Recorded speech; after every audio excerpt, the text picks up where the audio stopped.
Proud of you. Bu hekayə bir tapşırıqla başladı.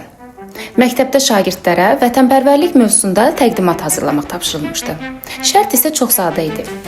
Əgər təqdimat bəyənilərsə, müəllif onu münsiflərin qarşısında təqdim edəcəkdi.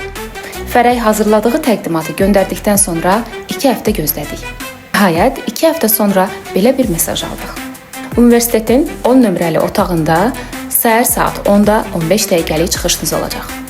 Təbii ki, bu mesajı oxuduğumuz zaman sevindik, eyni zamanda həyəcanlandıq. Bizim üçün bu, Azərbaycanın tarixini bilməyənlərə və yaxud da yanlış bilənlərə doğru şəkildə çatdırmaq üçün bir fürsət idi.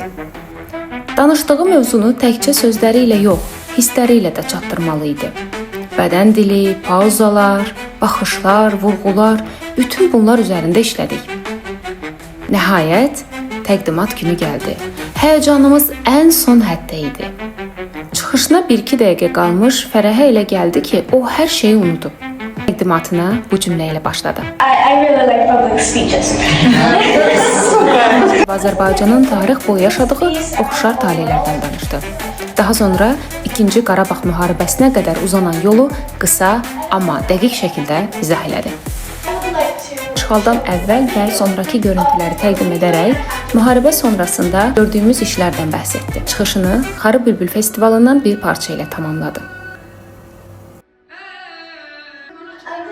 Münsiflər çıxışdan sonra fikirlərini bir-bir bölüşdülər. Nəticədə o müsabiqədən təbrik və sertifikatlarla mükafatlandırıldı. Ancaq ən böyük mükafat auditoriya qarşısında çıxış etmək, hisslərini doğru şəkildə ifadə etmək, bütün bunlar onun üçün böyük bir təcrübə oldu.